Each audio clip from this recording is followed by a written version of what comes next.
नमो अरिहन्ताणं नमो सिद्धाणं नमो आयर्याणं नमो वज्रायाणं नमो लोये सवसाहुणम् मंगलम भगवान वीरो मंगलम गौतमो गणी मंगलम कुंद कुंदार्यो जैन धर्मोस्तु मंगलम सर्व मंगल मांगल्यम सर्व कल्याण कारकम प्रधानम सर्व धर्माणाम जैनम जयतु शासनम जैनम जयतु शासनम अरिहंत सिद्ध सूरि उपाध्याय साधु सर्व अर्थ के प्रकाशी मांगलिक उपकारी हैं।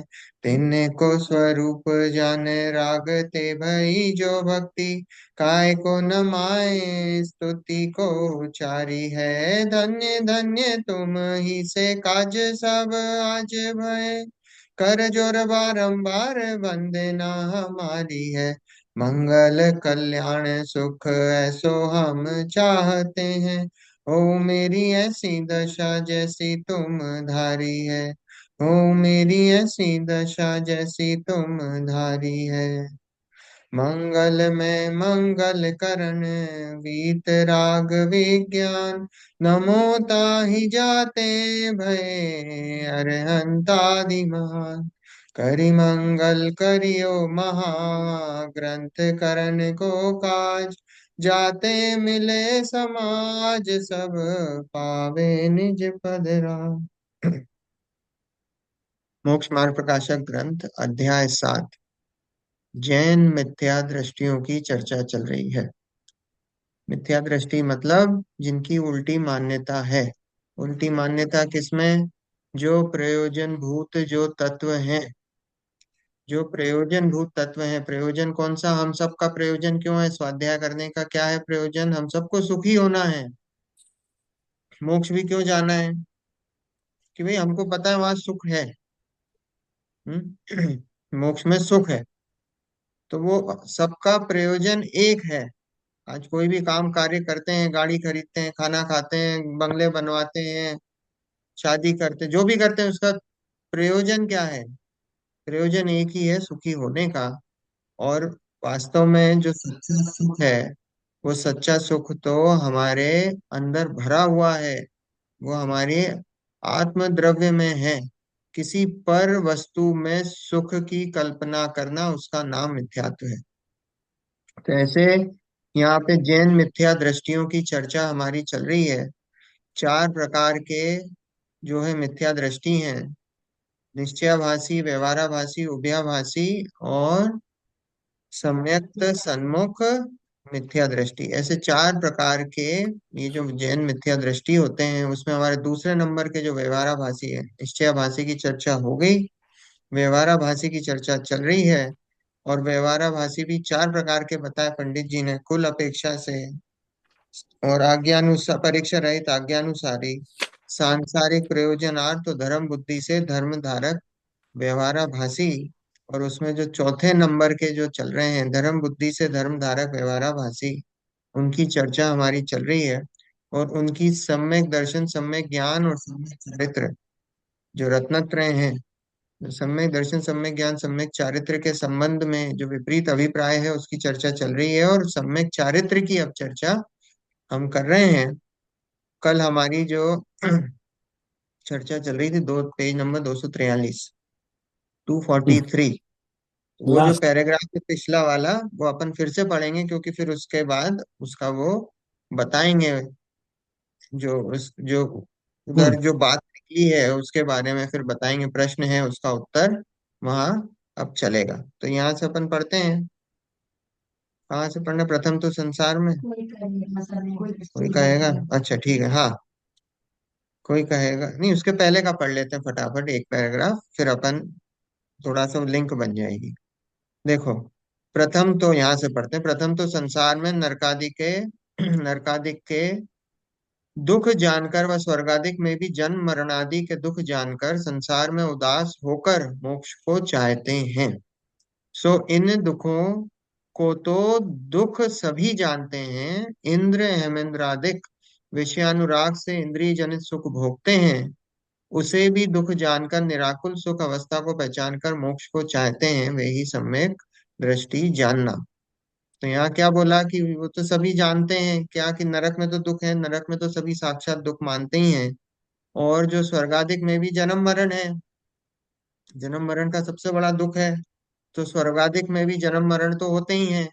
तो बोले कि संसार से उदास होकर मोक्ष को चाहते हैं, वो संसार से उदास हो जाते हैं कि भाई सब जगह जन्म मरण है, दुख है, तो इससे उदास हो जाते हैं, मोक्ष को चाहते हैं। सो इन दुखों को तो दुख सभी जानते हैं। बोले इन दुखों को तो सभी जानते हैं, इसमें अलग बात क्या है। इनको दुख को सब जो सामने दिख रहे हैं वो दुख को तो सभी जानते हैं। बोले फिर आगे, इंद्र अहमेंद्रादिक विषयानुराग से इंद्रिय जनित सुख भोगते हैं। इंद्र और अहमेंद्र क्या है, उनको भी विषय से अनुराग है। वो जो है इंद्रिय जनित सुख भोगते हैं, उसे भी दुख जानकर निराकुल सुख अवस्था को पहचान कर मोक्ष को चाहते हैं। लेकिन वो उसको जब भोगते भी हैं, भोगने के साथ जो है वो मानते हैं कि ये जो भोग रहे हैं ये दुख दुख रूप ही है। ये जो भोग रहे हैं ये भी दुख रूप ही हैं, है ना। देखो सभी सभी देवता जो हैं सुख सब अपन ने देखा है, चौथे गुण स्थान से ऊपर नहीं जाते, भले ही वो सर्वार सिद्धि का भी देव हो। हम हम्म। ऐसी बात करते हैं ना कि सर्वार सिद्धि के देव कैसे होते हैं, कि वो जो है भगवान के समो शरण तक में नहीं आते हैं। उनके पांच कल्याणक होते हैं उसमें भी नहीं आते हैं, आते ही नहीं, विमान को ही नहीं छोड़ते हैं अपने। और ऐसी वैसी बातें भी आती हैं कि वो ऐसी चर्चा करते हैं कि वो एक जो धार्मिक चर्चा वो एक बार करते हैं, वो दूसरी बार रिपीट नहीं होती, 33 सागर आयु होती है उनकी। अब वो सब कहने का कथन है, ऐसा थोड़ी है कि हर समय ही चर्चा चलती है या हर समय कहने की बात है कि भाव बहुत उत्कृष्ट है। ऐसा थोड़ी है, वह कोई आता होगा उनके यहाँ तो ऐसा थोड़ी कि वो हर समय चर्चा ही चल रही है या कुछ बोलते भी ऐसे तो होंगे, ये बैठो करो जो भी है उनका उनका जो भी व्यवहार की जो क्रियाएं चलती होंगी वो चलती ही होंगी, ऐसा तो है नहीं है। लेकिन अब वो बोलने में आता है ऐसा कि साहब वो ऐसी ऐसी चर्चाएं करते हैं। सर्वार सिद्धि देव एक अवतारी होते हैं ना वो। हाँ एक भवतारी, एक अगले, भव- बिल्कुल एक भवतारी होते हैं सर्वार सिद्धि के देव, अगले भव से नियम से मोक्ष मोक्ष जाते देव। हैं। देखो, तथा विषय सुखादिक का फल नरकादिक है, शरीर अशुचि विनाशिक है, पोषण योग्य नहीं है, कुटुंब आदिक स्वार्थ के सगे हैं इत्यादि परद्रव्यों का दोष विचार कर उनका तो त्याग करते हैं, और व्रतादिक का फल स्वर्ग मोक्ष है। तपश्चरण आदि पवित्र अविनाशी फल के दाता हैं, उनके द्वारा शरीर का शोषण करने योग्य है, देव गुरु शास्त्रादि हितकारी हैं इत्यादि परद्रव्यों के गुणों का विचार करके उन्हीं को अंगीकार करते हैं। इत्यादि प्रकार से किसी पर द्रव्य को बुरा जानकर अनिष्ट रूप श्रद्धान करते हैं और किसी पर द्रव्य को भला जानकर इष्ट श्रद्धान करते हैं। सो पर द्रव्य में इष्ट अनिष्ट रूप श्रद्धान सो मिथ्या हम्म। है। इतनी चर्चा हुई थी हमारी कल तक कि हम्म। क्या है, कि पर द्रव्यों में इष्ट अनिष्ट की बुद्धि। अब देखो पहले क्या दिया, कि विषय सुखादिक का फल नरकादिक है। ये जो विषयों में जो सुख मानते हो ना, विषयों में सुख मानना ये नरक जाने का परिणाम है। ये हर समय जिसको दिन रात ही चलता रहता है ना, पैसा पैसा पैसा पैसा, जिसको हर समय पैसा चलता है वो नियम से त्रियंच बनता है। अब भले ही उसने कमाया हो चाहे नहीं हो, दिमाग में सिर्फ यही फितूर चलता रहता है कि मैं अब ये कर लूं वो कर लूं, इससे पैसा कमा लूं उससे पैसा कमा लूं, मैं इधर लगा दूं उधर वो भले ही कर कुछ भी नहीं रहा है, फल तो परिणामों का है, अभिप्राय का है। तो भले ही क्रिया में नहीं भी हो रहा हो, वो तो नियम से त्रियंच जाएगा। और यहाँ तो लिखा है विषय सुखादिक का फल, जो विषयों में सुख ढूंढता है कि अब मैं ये विषय इकट्ठा कर लूं, अब मैं ये गाड़ी खरीद लूं, अब मैं ये घर बना लूं, अब मैं यहाँ एसी लगवा लूं, अब मैं यहाँ वो लग, उसका फल तो नरक है। ऐसा है, क्योंकि वो दिन भर उसका जो परिणाम है वो विषयों की आसक्ति में, पर में सुख मान रखा है उसने। पर देखो विषयों को भोगना नरक नहीं है, अंतर है। अस- विषयों को भोगना नरक नहीं है, लेकिन विषयों के भोगने में आनंद मानना, विषयों के भोगने में एकत्व बुद्धि मानना, उसमें ममत्व बुद्धि मानना, वो नरक का फल है। क्यों? क्योंकि विषयों की उत्कृष्टता तो चक्रवर्ती और तीर्थंकरों को होती है, उत्कृष्टता होती है उनको। लेकिन फिर क्या है, वो सब मोक्ष जाते हैं, त्याग कर देते हैं, छूट जाता है। त्याग तो क्या है, छूट जाता है अपने आप। और उनका तो वैसे ही सम्यक दृष्टि जीव है, छूटा हुआ है। क्यों? क्योंकि उनको आसक्ति नहीं है उस चीज की। हम्म। और भले ही कोई गरीब है जिसको कुछ भी नहीं है उसके पास, वो विषयों की आसक्ति है, तो वो कहाँ है, वो नरक जाए। कोई विषय सामग्री नहीं है, भिखारी है फुटपाथ पे, पर उसको विषय भोगने की आसक्ति है, नरक जाएगा। ऐसा है। कल अपने चार बुद्धि की बात की थी ना, इसमें ममत्व बुद्धि है। हाँ, वो तो चारों ही बुद्धि चलती है आंटी एक साथ, हम्म। एक साथ। ऐसा नहीं है कि कोई इसमें ये कषाय जैसा नहीं है, अनंतानुबंधी अप्रत्याख्यान प्रत्याख्यान स्वंजलन, ऐसा नहीं है। तो चारों ही एक साथ चलती हैं। हम्म। एकत्व, ममत्व, कर्तृत्व, भोक्तृत्व, चारों ही बुद्धि एक साथ चलती है उसमें। एक साथ चलते। ऐसा है। तो विषय सुखादिक का फल नरकादिक है। शरीर अशुचि विनाशिक है, पोषण योग्य नहीं है, कुटुंबादिक स्वार्थ के सगे हैं। ये तो कल देखा था, शरीर है ना, 12 भावनाओं में से हम्म। देखा था अपन ने। इत्यादि पर द्रव्यों का दोष विचार कर उनका तो त्याग करते हैं। किनकी बात चल रही है? द्रव्य लिंगी, मुनिराज, द्रव्य लिंगी की बात चल रही है। तो बोले वो तो ये सब चीजें, विषय सुखादिक का फल नरक है, विषयों को त्याग दिया, शरीर अशुचि है ना। तो 12 भावनाओं का चिंतन है, अनित्य अशरण संसार एकत्व अन्यत्व अशुचि। तो वो शरीर अशुचि है, विनाशवान है, पोषण योग्य नहीं है, कुटुंबादि जो है वो स्वार्थी हैं, स्वार्थ के सगे हैं। जब तक स्वार्थ सदता है, साथ में है, इस दिन स्वार्थ सद गया, दूर हो गए। इत्यादि पर द्रव्यों का दोष विचार कर उनका तो त्याग करते हैं, उनका त्याग कर दिया।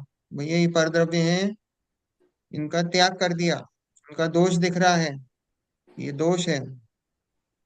और व्रताधिक का फल स्वर्ग मोक्ष है। ऐसा मानते हैं, व्रत करेंगे, संयम करेंगे तो बोले स्वर्ग मोक्ष जाएंगे। और तपश्चरण आदि पवित्र अविनाशी फल के दाता हैं, उनके द्वारा शरीर का शोषण करने योग्य है। तप करने से क्या होगा? मोक्ष की प्राप्ति होगी। और मोक्ष की प्राप्ति होगी, वो तप करेंगे, शरीर का शोषण करेंगे, तो बोले शरीर का शोषण करेंगे उससे मोक्ष की प्राप्ति होगी। देव गुरु शास्त्र आदि हितकारी हैं, इत्यादि पर द्रव्यों के गुणों का विचार करके उन्हीं को अंगीकार करते हैं। देवगुरु शास्त्र हैं, वो हमें हितकारी हैं, हितकारी तो हैं, पर कैसे हितकारी हैं? कि भैया वो जैसे अपन ने बताया था ना, वो उंगली बताते हैं, जैसे उंगली बताते हैं ना, वो उंगली बताते हैं, डायरेक्शन बताते हैं। तो वो डायरेक्शन बताते हैं हमको। अब आप वो उनकी उंगली पकड़ लो तो क्या होगा? आप तो अच्छा। वहीं के वहीं रह जाओगे। उंगली पकड़ने को थोड़ी कहा था, उनने तो एक डायरेक्शन बताया था, भैया इस डायरेक्शन में चलो। वो डायरेक्शन में चलने की वजह आपने तो उंगली पकड़ ली उनकी। उनको मान लिया कि वही हमें पार लगाएंगे, उनके आशीर्वाद से हमारा काम बनेगा। तो देव गुरु शास्त्रादि हितकारी हैं, इत्यादि पर द्रव्यों के गुणों का विचार करके उन्हीं को अंगीकार करते हैं। इत्यादि प्रकार से किसी पर द्रव्य को बुरा जानकर अनिष्ट रूप श्रद्धान करते हैं, किसी पर द्रव्य को भला जानकर इष्ट श्रद्धान करते हैं। सो पर द्रव्य में इष्ट अनिष्ट रूप श्रद्धान सो मिथ्या है। इष्ट अनिष्ट क्या है? इष्ट अनिष्ट तो राग द्वेष हो गया। हम्म। इष्ट क्या हुआ? इष्ट मतलब राग हो गया, हमने अच्छा माना। और अनिष्ट मतलब बुरा है, तो द्वेष हो गया। तो बोले ये बुद्धि तो मिथ्या है, क्योंकि जो दूसरा द्रव्य है, पर द्रव्य है, वो तो जैसा है तैसा है। ये तो हमारी बुद्धि में हमने मान रखा है कि वो अच्छा है कि बुरा है। हमारी बुद्धि का दोष है ना। ये तो देखो दूसरे दूसरे धर्मों में भी है। दूसरे धर्मों में भी बोलते हैं ना कि आप पापी को बुरा मत देखो।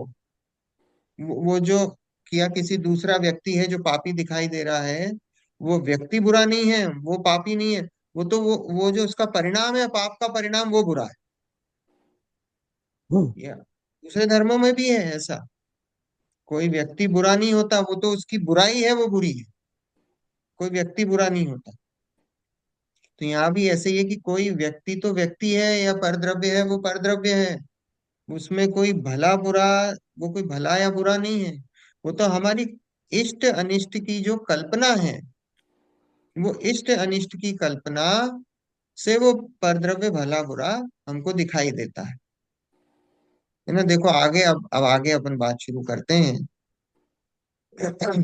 तथा इसी श्रद्धान से इनके उदासीनता से द्वेष बुद्धि रूप होती है, क्योंकि किसी को बुरा जानना उसी का नाम द्वेष है।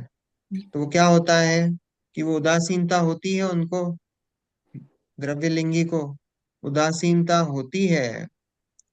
और उससे द्वेष बुद्धि, देखो उदासीनता हमने कल चर्चा करी थी। उदासीनता का वैसे मीनिंग होता है साम्य भाव, समता भाव। हम्म। सरलता ना।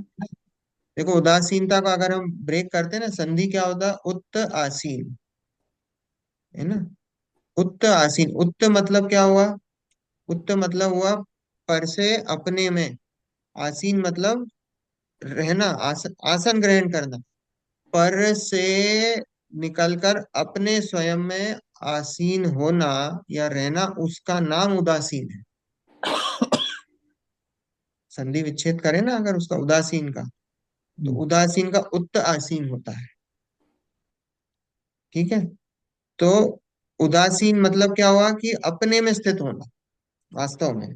तो अपने में स्थित होना मतलब, अपने में स्थित होना मतलब कि समता भाव, वो समता भाव, साम्य भाव, वो उदासीन। पर लेकिन यहाँ पे क्या बोला, ये जो उदासीनता है, ये उदासीनता कैसी कि वो पर के द्वेष बुद्धि से हुई है। वो उदासीनता नहीं है वास्तव में, वो तो पर के द्वेष के कारण हुई है। ये तो कषाय हो गई है कि ये बुरा है, ये बुरा है, ये हमारे करने लायक नहीं, ये बुरा है, ये बुरा, आलू है, आलू नहीं खाना, ये बुरा तो ये तो सभी कहेंगे है। आलू बुरा है, आलू नहीं आलू, खाएंगे। अच्छा आलू बुरा है कि अच्छा है? आलू तो आलू है। आलू तो आलू है, उसमें अच्छी बुराई क्या है? बुराई है उसमें बहुत जीव। आलू के प्रति राग जो है वो बुरा है। हम्म।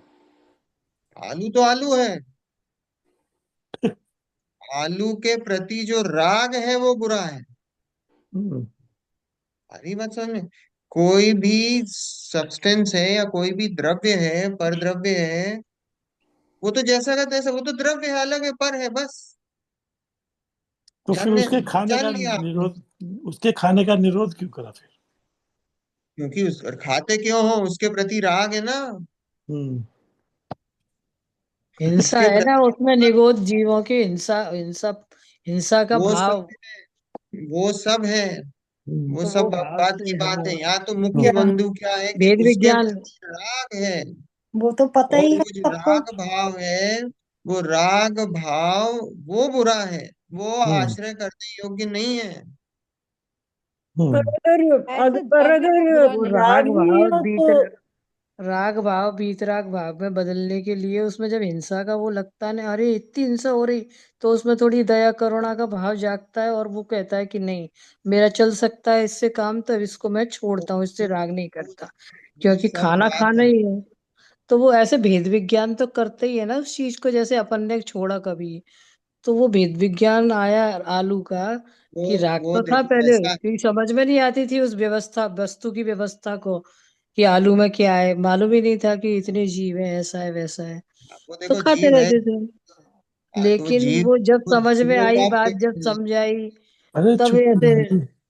तो देखो देखो देखो, मेरे को हाँ बोलने दो। देखो ऐसा है हाँ हाँ। कि आलू खाना, नहीं खाना, वो एक अलग, पहले तो सबसे पहला जो बेसिक रक्स है कि हम्म। उसके प्रति जो राग भाव है, फिर उसके बाद राग भाव तो अभी सभी के प्रति है। लेकिन अब हाँ सभी के प्रति राग भाव है। अब हमको ये देखना है कि वो राग भाव में भी कहीं पे तीव्र राग है और कहीं पे मंद राग है। हाँ, ठीक है। अब कोई अच्छी अब व्यक्ति थोड़ा चाहिए। सा देखो, अब थोड़ा सा विचार करना, अपन थोड़ा सूक्ष्म जाएंगे। तीव्र हाँ राग है तो तीव्र राग क्यों है?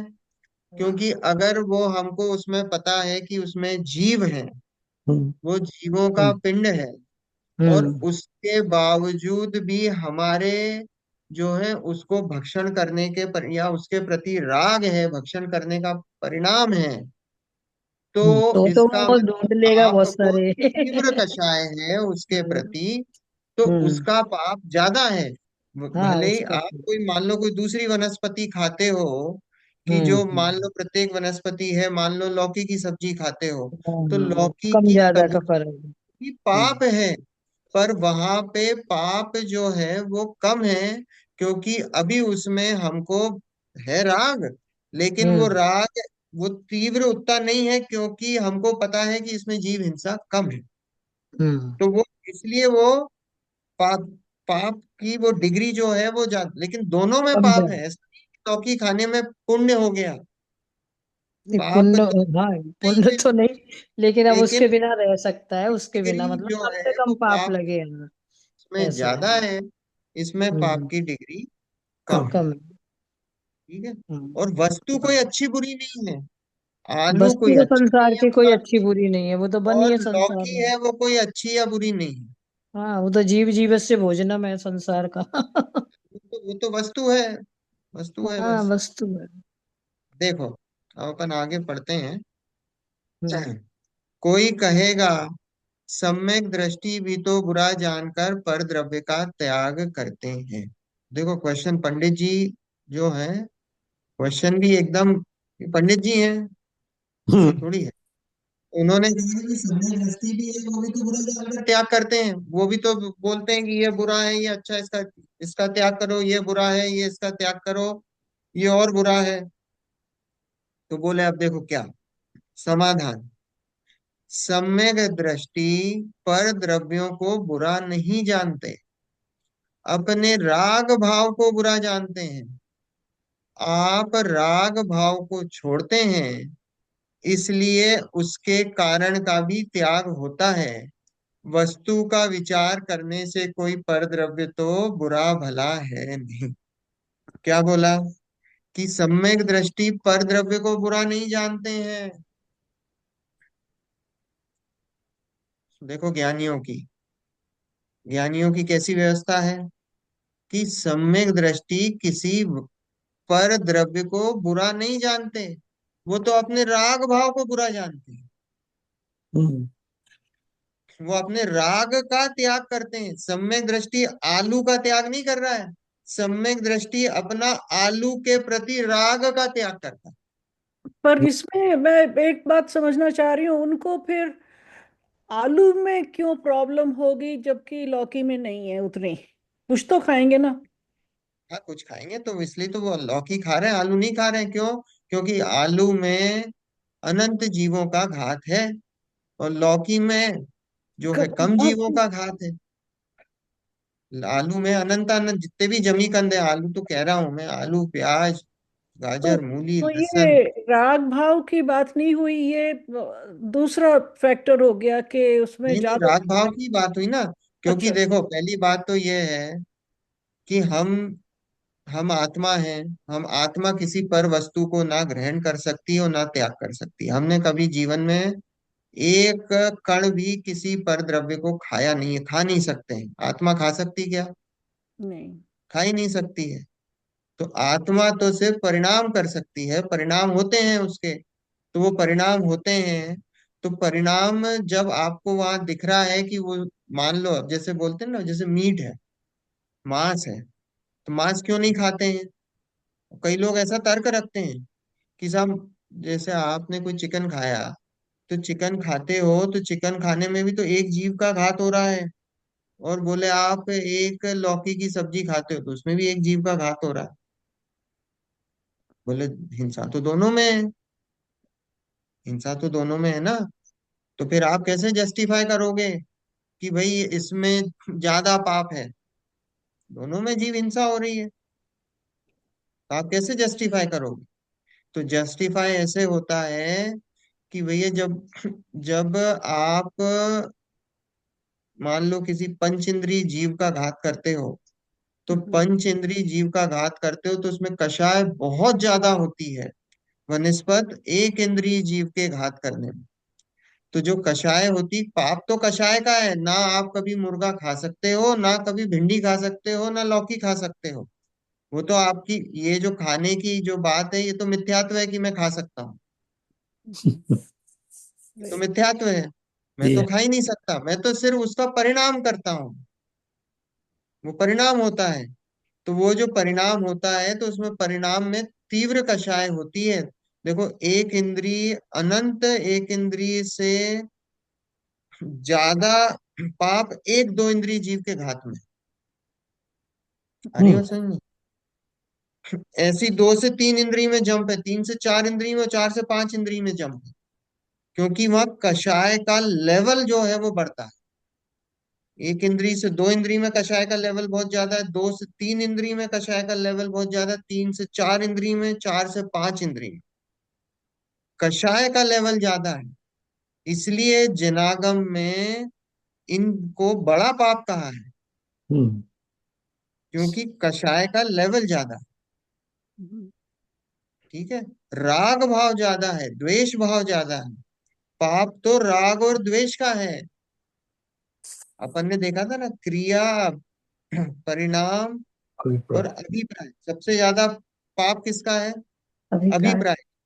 फिर उसके बाद परिणाम का देखा, और फिर उसके बाद क्रिया का तो निग्लिजिबल देखा। तो अगर हम खाने की क्रिया से देखें तो खाने का तो किसमें आएगा? क्रिया, परिणाम और अभिप्राय में। तो अब तो वो तो क्रिया में आया, तो हम्म उसका तो पाप है ही नहीं, बहुत कम पाप है। फिर हम्म परिणाम का है, और फिर अभिप्राय का है। ऐसे दोष लगते हैं। तो अभी हम इधर परिणाम की अपेक्षा से बात कर रहे हैं, क्रिया और परिणाम में देखेंगे तो परिणाम का पाप बहुत ज्यादा है, क्रिया का तो बहुत कम है। इसमें वो तंदूर मच्छर का एग्जांपल लागू पड़ेगा ना, वो हाँ, मगरमच्छ दंदुल इतना मत्स्य है। खाती है ये मछलियाँ, लेकिन वो जो ऊपर हाँ, बैठा है वो खाता नहीं है, लेकिन उसको पाप इतना है कि वो जीव सातवें नरक में जाता वो सातवें नरक जाता है वो तंदुल है। मत्स्य। कारण कि वो खाता नहीं है तो भी, कारण कि उसका हाँ, अभिप्राय में इतना राग रमण है कि ये समुद्र में, मच्छी में खा जाए। वो स्वयंभू रमण समुद्र में एक तंदुल मत्स्य होता है ना। और वो तंदुल मत्स्य छोटा सा मछली होती है, और वो साथ में चलती है, किसी बड़े मछली या मगरमच्छ के साथ चलती है। और वो बड़ी मछली मगरमच्छ जो है, वो क्या है कि वो जैसी मुंह खोलती है बड़ा, है ना, और वो बड़ा मुंह खोलती है और बंद करती है, और वो मछलियों को नहीं खाती। तो इसको ऐसा लगता है कि देखो इसका इतना बड़ा शरीर, इतना बड़ा, और इसकी तो चाहे तो कितनी मछलियां खा सकती है, पर ये खाती नहीं है। तो उसको वहां वहां बैठे बैठे ऐसा परिणाम होता है, वो कुछ भी नहीं कर रही तंदुल मत्स्य, हम्म हिंसा ही नहीं कर रही, पर वो उसका वहां इसको ऐसा होता है कि देखो ये तो कितना खा सकती है, कितनी इसकी अपॉर्चुनिटी है, और ये छोड़ देती है। हम्म। तो वो ऐसा परिणाम करती है, वो सातवें नरक जाती है आ सकती है उस इतनी। परिणाम से। ऐसे उदाहरण आते हैं ना, परिणामों ऐसा है। का भावों का खेल। यही तो बात चलती है ना। हम्म। तो यहाँ देखो क्या बोला कि सम्यक दृष्टि जीव जो है वो क्या है? वो पर द्रव्यों को बुरा नहीं जानते हैं, पर द्रव्यों को बुरा नहीं जानते हैं। मुनिराज हैं, भावलिंगी संतों की बात है, मुनिराज हैं, उनके ऊपर कोई उपसर्ग कर दे, क्या हुआ? राजा श्रेणिक ने यशोधर मुनिराज पे डाला कि नहीं? सर पे डाला, हम्म। उपसर्ग हुआ। 2 दिन बाद आए, सर हटाया, पूरी चींटियां चल रही थी। क्या कहा उन्होंने राजा धर्म। श्रेणिक को? कि दूसरे धर्म वाले होते तो श्राप दे देते। बोले मैं तुम्हें श्राप देता हूँ कि तुम अभी चूहे बन जाओ। होता है कि नहीं? आपने देखा होगा टीवी में, हम्म। दूसरे धर्म वाले तो गुस्सा नाक पे चढ़ा रहता है। हम्म मैं तुम्हें देता हूँ, तुम ये बन जाओ, तुम वो बन जाओ। यशोधर मुनिराज ने क्या कहा? धर्म लाभ। धर्म वृद्धि हो, दोनों को, चेलना को और श्रेणिक को, दोनों को धर्म वृद्धि का, क्यों, किसके बल पे दिया वो उन्होंने? क्योंकि वो पर द्रव्य को बुरा भला जानते ही नहीं है। वो तो जानते ही नहीं है। तो शरीर में हुआ, और वो कर्म आश्रित है। कर्म का उदय आया, ये निमित्त बन गए। वो शरीर में हुआ, और वो तो पर द्रव्य है। तो राग खत्म हो गया उसी समय, द्वेष खत्म हो, शरीर के प्रति राग नहीं है। और जो राजा श्रेणी के, उनके प्रति द्वेष नहीं है, क्योंकि वो मानते ही नहीं है पर द्रव्य को भला बुरा। देखो ये ज्ञानी का, ये जो पावर आता है ना, ये पावर कैसे आता है? ये पावर आता है, ये अभिप्राय बदलता है, और अभिप्राय बदलने से फिर परिणाम बदलते हैं, और फिर जब परिणाम बदलते हैं तो क्रिया में भी ऐसा होता ही है, नियम से। क्रिया से अपने आप हो जाएगी। सब अपने आप चलता है, कुछ भी, कोई ना राग ना द्वेष। तो इसके बीच में फिर कोई न्यूट्रल स्टेट जैसे माइंड स्टेट है, जिसमें राग की भी फीलिंग नहीं होती, द्वेष की भी नहीं होती, वो न्यूट्रल स्टेट में रहते हैं फिर? न्यूट्रल स्टेट है, उसी का नाम वीतरागता है, वही स्वभाव है आत्मा का। हम्म। ठीक है। वही स्वभाव है। हमारे भगवान कैसे हैं? वीतरागी हैं। ना वही तो किसी के प्रति उदासीनता राग ना, है, ना किसी के मयूर जी। प्रति द्वेष है। राग नहीं, द्वेष नहीं, वही उदासीनता। हाँ, वही उदासीन है, उदासीनता है। देखो, सम्यक दृष्टि पर द्रव्यों को बुरा नहीं जानते, अपने राग भाव को बुरा जानते हैं। और आप राग भाव को छोड़ते हैं, इसलिए उसके कारण का भी त्याग होता है। जब वो राग भाव को छोड़ते हैं, जब आलू के प्रति राग को छोड़ दिया, तो फिर आलू क्यों खाएंगे? वो आलू भी छूट गया। रात्रि भोजन के प्रति राग को छोड़ा, फिर रात्रि भोजन क्यों करेंगे? रात्रि भोजन भी छूट गया। ऐसा है। वैसे ही वो अपने आप छूट जाता है, उसका प्रति राग छूटा तो वो छूट गया।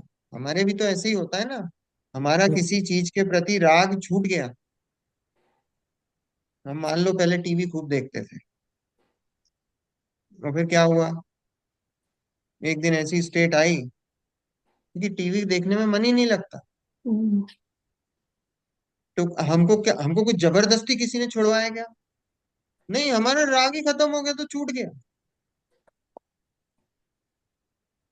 छूट गया, देखने की जरूरत ही नहीं, अपने आप छूट गया। तो ये अपने आप जो चीज होती है, वो- वही कार्य का वही स्वभाव है वास्तव में, अपने आप। फिर उसमें क्योंकि कोई प्रेशर नहीं है आपके ऊपर। बच्चों के साथ नहीं होता, अपन बच्चों को जैसे बोलते हैं, मार मार के मुसलमान बना दो, तो क्या है? तो पढ़ ले पढ़ ले पढ़ ले भैया, तू पढ़ने बैठ जा, तू ये कर ले, तू ये कर। लेकिन जिस दिन वो स्वतः पढ़ते हैं, तो वो देखो आप, फिर उनकी बात ही अलग होती है। कुछ कहने की, जब अपने आप स्वतः पढ़ते हैं, तो वो बच्चे ही आगे निकलते हैं। ऐसा है। आज हम स्वाध्याय कर रहे हैं, तो स्वाध्याय भी कोई हमको कोई फोर्स थोड़ी कर रहा है, हम अपने स्वतः कर रहे हैं। स्वतः है, कोई फोर्स नहीं है। तो काम जो स्वतः होता है, उसकी बात ही अलग है, उसी की वैल्यू है। वस्तु का विचार करने से कोई परद्रव्य तो बुरा भला है नहीं। आप वास्तव में वस्तु का विचार करो, तो कोई भी परद्रव्य बुरा भला नहीं है। अब देखो आगे फिर पंडित जी प्रश्न करते हैं। कोई कहेगा निमित्त तो है, निमित्त मात्र तो है। वो जो वस्तु है परद्रव्य, वो निमित्त मात्र तो है। तो देखो, किस बात में निमित्त है? भला बुरा करने में। जो निमित्त है, वस्तु निमित्त तो बनती है भला बुरा बुरा करने में, हम्म। है ना? तो देखो आगे उत्तर देते हैं। पर द्रव्य कोई जबरन तो बिगाड़ता नहीं है, अपने भाव बिगड़े तब वह भी बाह्य निमित्त है। निमित्त की डेफिनेशन क्या है? ये अपने भाव खराब हो तो। हाजिरी है लेकिन कुछ करते नहीं है। देखो, स्वयं जो वस्तु स्वयं कार्य रूप परिणमित ना हो, परंतु कार्य की उत्पत्ति में अनुकूल होने का आरोप जिस पर आ सके उसको निमित्त कहते हैं। जो वस्तु स्वयं कार्य रूप परिणमित ना हो, ठीक है, जो वस्तु स्वयं कार्य रूप परिणमित ना हो, परंतु कार्य की उत्पत्ति में अनुकूल होने का आरोप जिस पर आ सके उसको निमित्त कहते हैं। जैसे कुम्हार घड़े को बनाता है, ठीक है, कुम्हार ने घड़े को बनाया, तो कार्य क्या हुआ? घड़ा। अब क्या कुम्हार घड़ा रूप परिणमित हुआ क्या? नहीं हुआ। घड़े रूप परिणमित तो मिट्टी हुई, घड़े रूप परिणमित तो मिट्टी हुई। तो मिट्टी ही घड़े रूप परिणमित हुई, लेकिन उस घड़े को बनाने में वो जो अनुकूल होने का आरोप किस पे आया? कुमार को कुमार। आया, तो वो कुमार निमित्त कहलाएगा। कार्य तो मिट्टी नहीं करा है, क्योंकि मिट्टी ही स्वयं घड़े रूप परिणमित हुई है, लेकिन कुमार के ऊपर अनुकूल होने का आरोप आया है, तो वो निमित्त है। आग है, आग में तपता है वो घड़ा, आग जो है वो निमित्त है, वो अनुकूल हो। आग स्वयं घड़े रूप परिणमित नहीं हुई है, घड़े रूप परिणमित तो मिट्टी ही हुई है, वो मिट्टी की ही पर्याय है घड़ा, पर वो अनुकूल होने का आरोप जाता है, उसको निमित्त कहते हैं। तो यहाँ लिखा है कि पर द्रव्य कोई जबरन तो बिगाड़ता नहीं है, अपने भाव बिगड़े तब वे भाई निमित्त है। मतलब पर कोई जबरन नहीं बिगाड़ता है। अगर अपने भाव बिगड़ते हैं तो वो कहने में निमित्त आता है।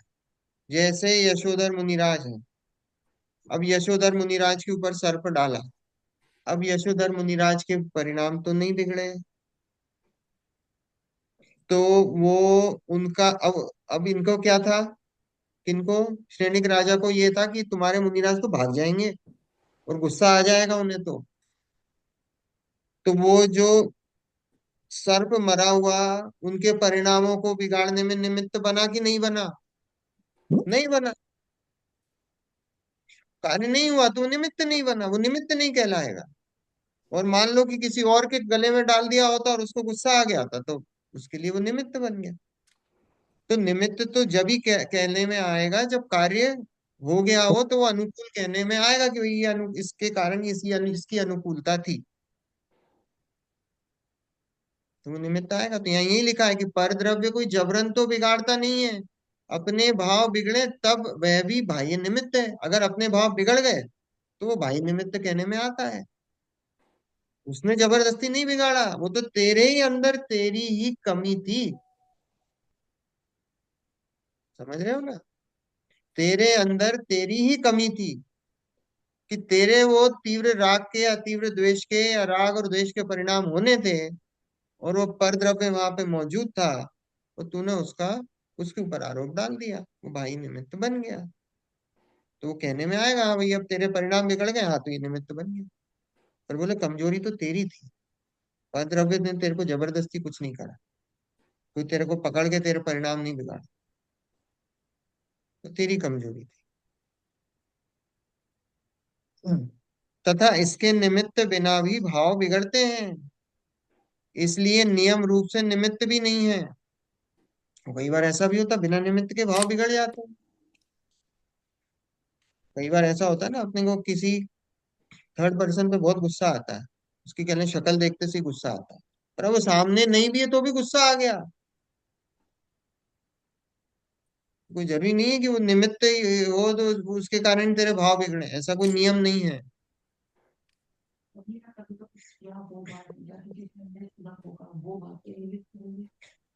अब वो निमित्त देखो, अब जिस समय आपको क्रोध आना था, अब वो क्रोध आया, वो निमित्त कुछ भी बन सकता है। कई बार ऐसा होता है ना, ऑफिस से आते, मेरे साथ ही होता है, भूख लग रही है, गुस्सा आ जाता है, हो जाता है। अब कोई भी आ जाए सामने, कोई भी आ जाए सामने, स्तुति बोल रही मैं आती हूँ, है ना, तो गुस्सा आ जाता है, स्तुति बोल तुम्हें गुस्सा क्यों आ रहा है ना। अब वो स्तुति तो निमित्त है, उसने कुछ नहीं करा है, पर वो अंदर के आपको कुछ भी निमित्त बन, अब कहने को वो निमित्त बन गई, वो परिणाम तो आपकी हम्म, है ना, आपकी कमजोरी है, आपकी कमजोरी है, और आप जो है दूसरे पे ढूंढते हो। तो फिर तो जो भी होगा वो निमित्त कह दोगे, ये निमित्त है। हम्म, ऐसा है। बच्चे कहना नहीं मान रहे, निमित्त हो गया।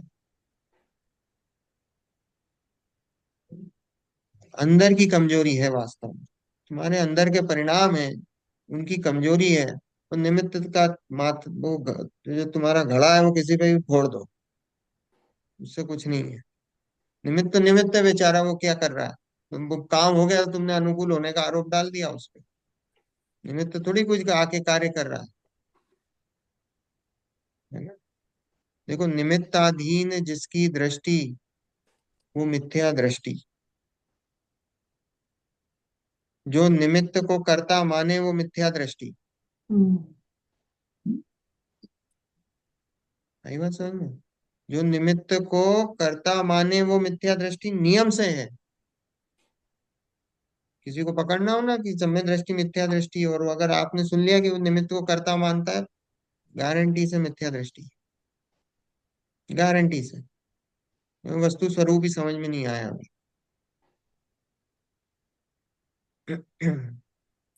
देखो, तथा इसके निमित्त बिना भी भाव बिगड़ते हैं, इसलिए नियम रूप से निमित्त भी नहीं है।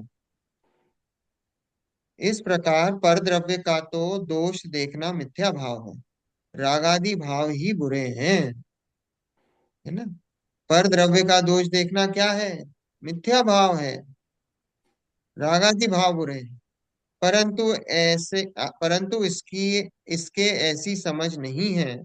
ये परद्रव्यों का दोष देखकर उनमें द्वेष रूप उदासीनता करता है।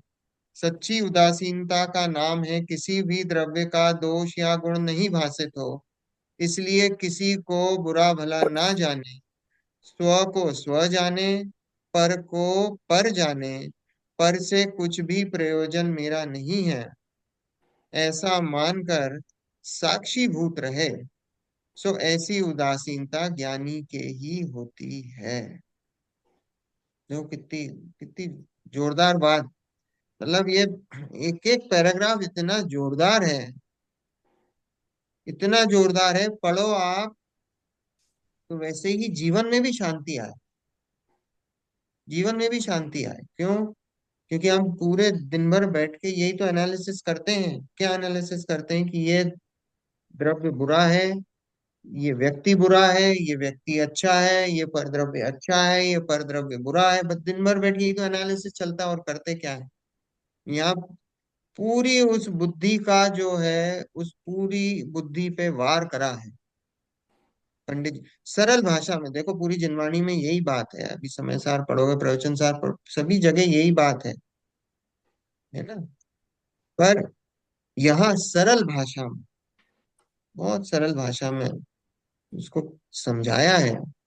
एक एक पैराग्राफ इतना जोरदार है कि आप पढ़ो तो जीवन में भी शांति आएगी, कषाय कम होगी। शांति तो क्या, कषाय कम होगी, कषाय कम होने से शांति दिखती है हमको।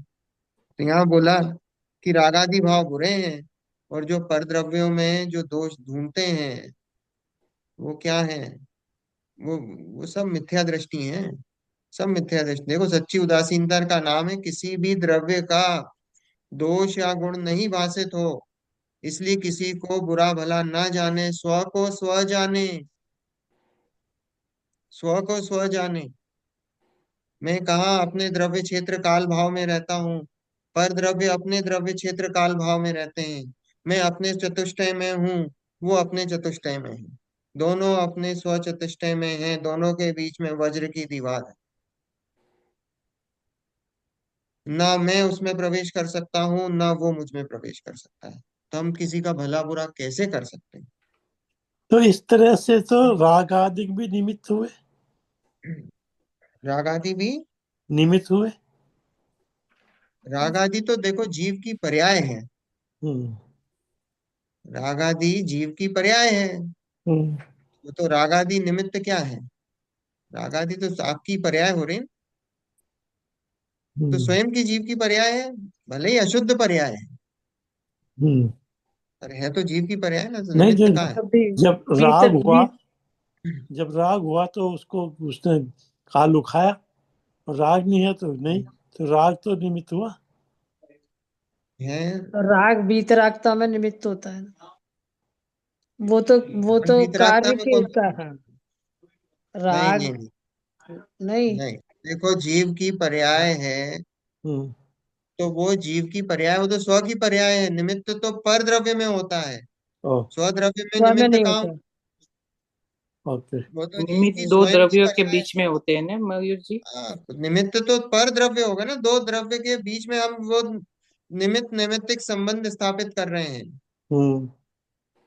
पर ये राग तो है अपने अपने स्वयं से उपादान होता है। उपादेय संबंध होता है, एक एक द्रव्य में उपादान उपादेय संबंध होता है। हम्म। और जो हम्म। पर द्रव्य का होता है वो निमित्त नैमित्तिक संबंध होता है। और द्रव्य में हम्म। दो। सही।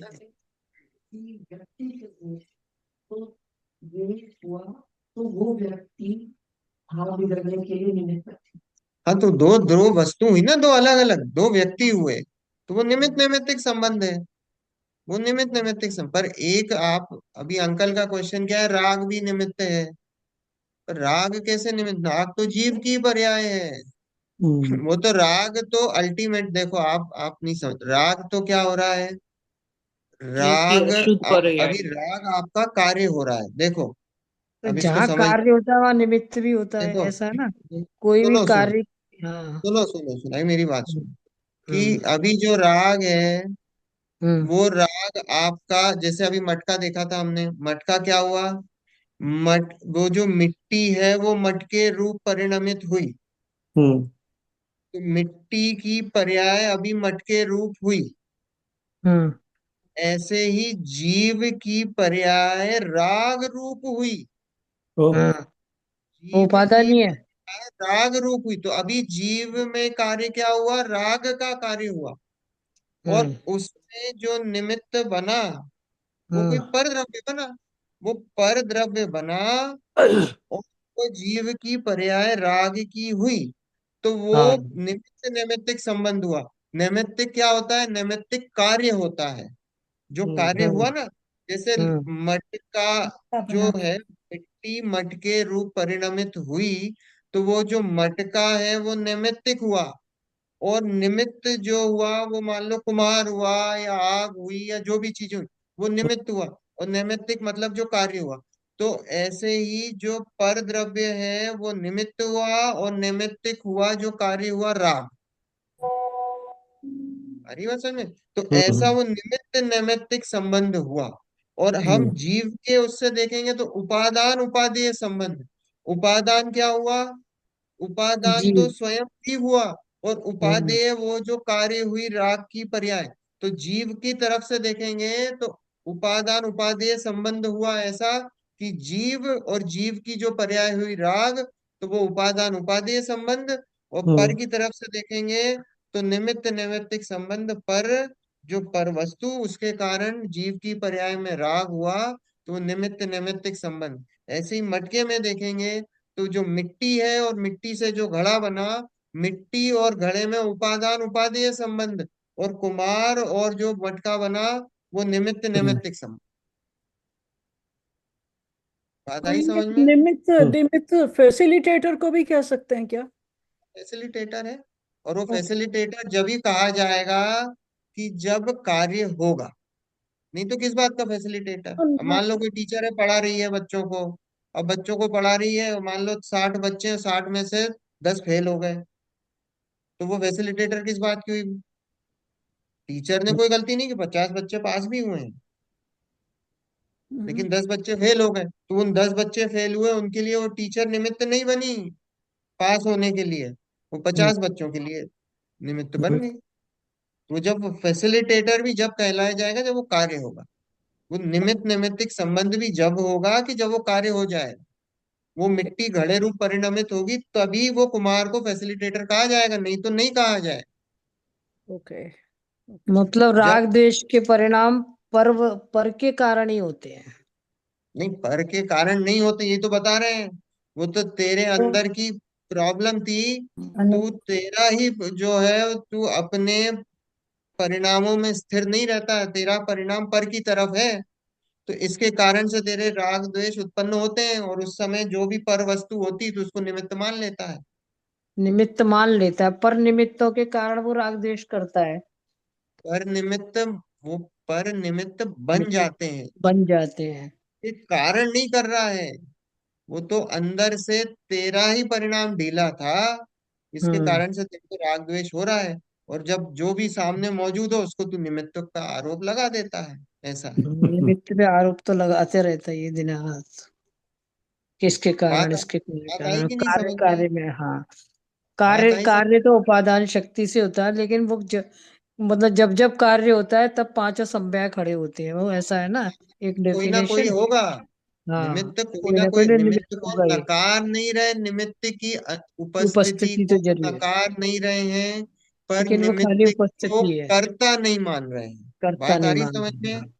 हाँ। निमित्त को कर्ता नहीं मान रहे हैं, निमित्त की उपस्थिति को भी नकार नहीं रहे, निमित्त होता ही है, पर हम्म। निमित्त कर्ता नहीं होता है। लेकिन संसार में कितनी नैमित्तिक बुद्धि है कि निमित्त का यश गाते रहते हैं सारे दिन। हाँ, तो वही वही हम बुद्धि दिन बड़ी रात रहती करते क्या है, हम निमित्त को ही इकट्ठा करते हैं, दिन रात करते क्या है, हमारी बुद्धि क्या है है, कि निमित्त को हम ही मान, निमित्तों को इकट्ठा करते आरोप हैं, है, और हम अपना दोष मानते हैं देखता कि नहीं। वो जो निमित्त है वो निमित्त ही करता है। और इससे अपना दोष दिखाई नहीं बुद्धि, देता है। हाँ, अपना दोष दिखाई नहीं देता, वो सब हम्म। निमित्तों पे आरोप डालता है। बात आई हाँ। समझ में? जी राग आ का गई। किसका, अंकल का क्वेश्चन था? आपका था जी जूलिया जी, किसका था? राग राग अंकल अंकल का का था। था। हाँ, देखो, पढ़ लिया ये पैराग्राफ? हम्म अच्छा, तथा, है ना? तथा यह उदासीन होकर शास्त्र में जो अनुव्रत महाव्रत रूप व्यवहार चारित्र कहा है उसे अंगीकार करता है। एक देश अथवा सर्वदेश हिंसादि पापों को छोड़ता है, उनके स्थान पर अहिंसादि पुण्य रूप कार्यों में प्रवर्तता है। क्या? ये उदासीन होकर शास्त्र में जो अनुव्रत महाव्रत आदि रूप व्यवहार चारित्र कहा है, हम्म व्यवहार चारित्र है ना, हम्म क्या है कि व्रत ले लो, प्रतिमाएं ले लो, हम्म, महाराज बन जाओ, 28 मूल गुणों का पालन करो, महाव्रतों को धारण करो, ये सब क्या है? व्यवहार चारित्र है। व्यवहार चारित्र रूप उसे अंगीकार करता है। एक देश अथवा सर्व देश हिंसादि पापों को छोड़ता है। एक देश छोड़ता है मतलब अणुव्रत ले लेता है, सर्व देश मतलब महाव्रत मुनिराज बन जाता है। उनके स्थान पर अहिंसादि पुण्य रूप कार्यों में प्रवर्तता है। भैया वो नहीं कर रहा तो क्या करेगा? पुण्य के काम करेगा। क्या करेगा? अभी महाव्रत ले लिया, अब क्या कर रहे हैं? मंदिर बनवा रहे हैं। हम्म हम्म, तीर्थ बनवा रहे हैं। उसमें भी हिंसा है, वो नहीं है, पर ठीक है, परिणाम आपके विशुद्ध हुए, जो भी हुए, इन कामों में लग गए।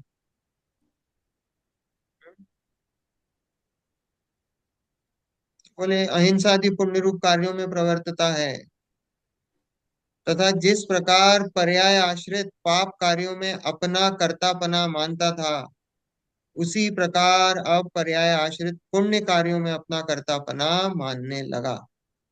जो कितना, ये बहुत वजनदार है कि जिस प्रकार अब दूसरी पर्याय भूल में आश्रित अटक गया।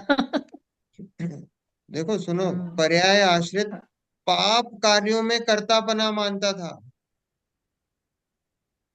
क्या? हाँ।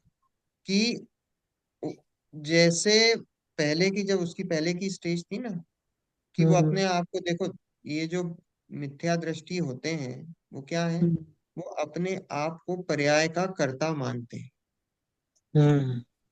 मिथ्या दृष्टि क्या है? वो पर अपने आप को पर्याय का कर्ता मानते हैं। तो पहले क्या करता था वो? कि वो पर्याय आश्रित पाप कार्यों में अपना कर्तापना मानता था।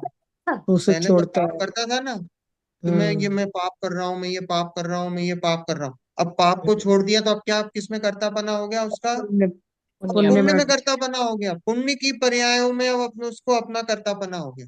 मैंने पाप तो छोड़ दिए, हम्म। पर अब मैं पुण्य में मेरा कर्ता हूँ। पुण्य में, हर जगह से इसलिए पुण्य की बात। आप वो ये कर लो, आप ये इतने उपवास मिथ्या कर लोगे, आपको इतने पुण्य, इसको इसको इतना पुण्य मिलेगा। आपने सम्यक शिखर की यात्रा कर ली, आपको इतना पुण्य मिलेगा। आपने भक्तांबर पढ़ लिया, आपको ये पुण्य मिलेगा। आपने ये पूजाएं कर लोगे। विधान कर लिया, आपको इतना पुण्य मिलेगा। अब इसका कर्तापना हो गया उसको। अब सारे जी 90% तो पुण्य में ही अटक रहे हैं। अब पुण्य पाप भी नहीं समझ रहे ठीक से, लेकिन वो पर्याय पर्याय आश्रित हो गए हैं। पर्याय आश्रित तो है ही वो, पर्याय आश्रित तो है ही। लेकिन मिथ्या दृष्टि पर रहा अब ना, तो दोनों काम तो तरफ। मिथ्या बनेगा दृष्टि की नहीं। तो बात चल रही है, कि हाँ, मिथ्या वही तो दृष्टि है है। ना। हाँ कभी देखो, कभी तो इस ये वाली प्रकार भूल तो बहुत पर्याय बड़ी भूल आश्रित है। कार्यों में अहम हम्म। बुद्धि मानने की समानता हुई। या- हम्म। दोनों तरफ पर्यायों का करता ही रहा वो। हम्म। हाँ। देखो आज हम विचार करना, हम पर्यायों के कर्ता हैं क्या? देखो अपनी चर्चा ये कई बार हो चुकी है। हम पर्यायों के कर्ता हैं नहीं हैं। हम इस बात को कंट्रोल कर सकते हैं कि हम किसी चीज का कितना ज्ञान, देखो जिस समय जैसी ज्ञान की पर्याय होनी है वैसी ज्ञान की पर्याय होती है। हमारा उस पर कंट्रोल है क्या? नहीं है। नहीं है। नहीं है। नहीं किसी भी चीज पे हमारा कंट्रोल नहीं है। नहीं। हाँ, वो तो अपने किसी षट भी कारक चीज से पे। होती है। हाँ, वो अपने षटकारक से होती है। वो अपनी, वो एक एक पर्याय स्वतंत्र है। अब वो वो तो भले ही अपनी वो सत्ता पुण्य से की बस हो, जानता पाप है, की बस हो, जानता किसी की देखता भी है। हो, सारी की सारी पर्याय अपनी स्वतंत्रता अपने षटकारक से होती है। हम्म। और वो जीव क्या है? वो जो मिथ्या अपना दृष्टि मान, है, वो करता उस मान, पर्यायों को अपना अपना वो कर्ता मानता है। मैं इन पर्यायों को बदल सकता हूँ। बदल।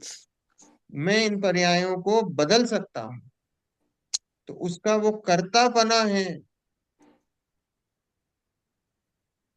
भ्रम है उसका। कर्तत्व बुद्धि है ना। वो हम्म। कर्तत्व बुद्धि पर में तो है ही, 100 की पर्यायों में भी है, कि मैं अपनी पर्यायों को बदल सकता हूँ। हम्म। जबकि ऐसा नहीं होता है। नहीं है कि आप अपनी पर्यायों को बदल सको। ये चारों है ना? बुद्धि तो मिथ्या दृष्टि की ही रहती है। हाँ, वो मिथ्या दृष्टि की है, तो उसी की हम्म। चर्चा है। हाँ। देखो, फटाफट ये पैराग्राफ खत्म करते हैं।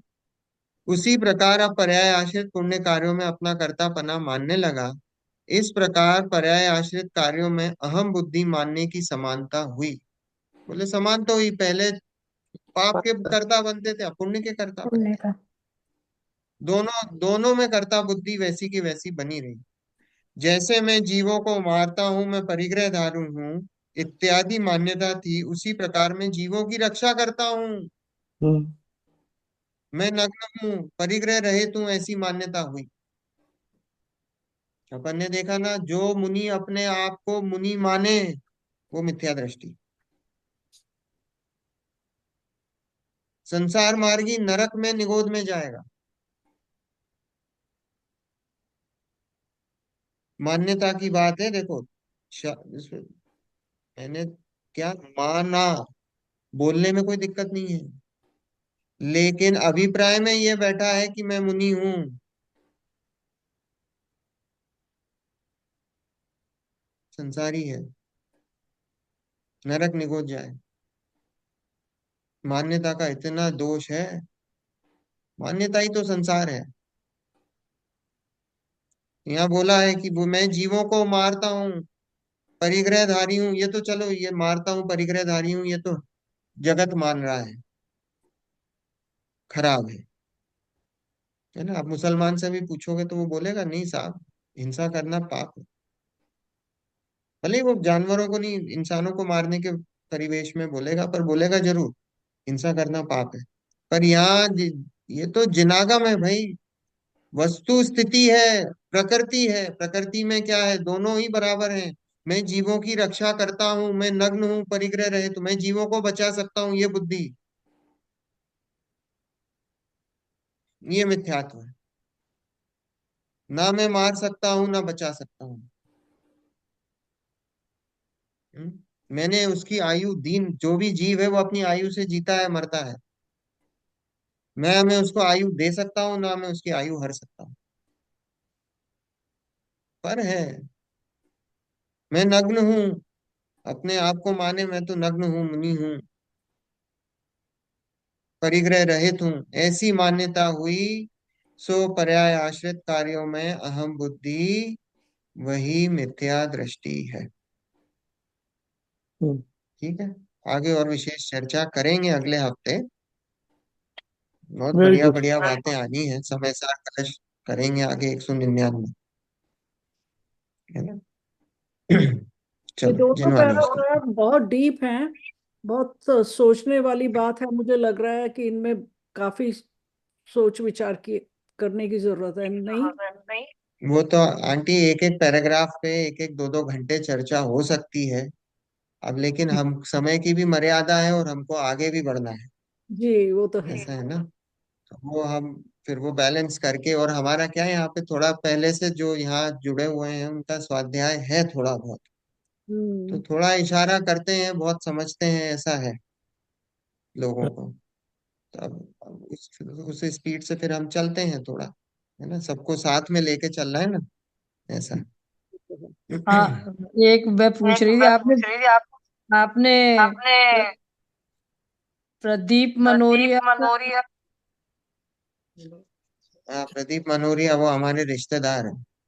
हाँ, उनके बड़े अच्छे आते हैं। वो मेरी जो कजिन है, ताऊ जी की लड़की, उनके चाचा ससुर है, उनके घर में ही गई अरे, बड़ा अच्छा बोलते हैं, बहुत ही। है। हाँ, अशोकनगर वाले। हाँ, हाँ। क्या नाम है उनका? चलिए। प्रदीप। प्रदीप है। मनोरिया। हाँ, प्रदीप मानोरिया करके मेरे ताऊ जी के प्रवचन सुनना, अगर आपको सुनना हो, ऋषभ कुमार जैन। हाँ, मैं आजकल 8 दिन से सुन रही हूँ उनके। वो हाँ, सरिता आता है ना सवेरे शाम, तो बड़ा अच्छे, दोनों दोनों अध्यय उनके भवन बहुत ही अच्छे। गलासिया। इंदिरा आंटी हाँ। तो सुनती ही हैं, एक ही को सुने सुनो, हैं। क्या है? हाँ। उसमें हाँ। सब आ जाता है। हाँ, समय सार के प्रवचन है समय उनके, सार सब की सवा छह प्रवचन। सौ हाँ। 630 प्रवचन है। एक एक हाँ, प्रवचन ऐसा है कि बहुत ही डेप्थ में। गजब के प्रवचन है एक वो सिक्स तो। हंड्रेड अगर थर्टी आपने सुन लिए सिक्स तो। छह सौ हाँ। छत्तीस प्रवचन है। हाँ, छह सौ हाँ, छत्तीस कहाँ प्रवचन पे, कहाँ से सुन सकते हैं? यूट्यूब में। वो तो यूट्यूब पे यूट्यूब रहता पे। है। स्वाध्याय भवन पलासिया है आंटी, आप गूगल करेंगे तो आपको चैनल मिल जाएगी, उसमें है। हाँ। हाँ। अच्छा। हम्म, चल। चलो जिनवाणी स्तुति। हाँ। निज निधि निज में बताई, यह अनंत उपकार है, उपकार है इसके इसके लिए जिन लिए वाणी माँ जिनवाणी को माँ को वंदना वंदना शतवार है, है। वंदना वंदना शतवार है, शतवार है। वंदना वंदना शतवार है। शतवार है। नौ वंदना।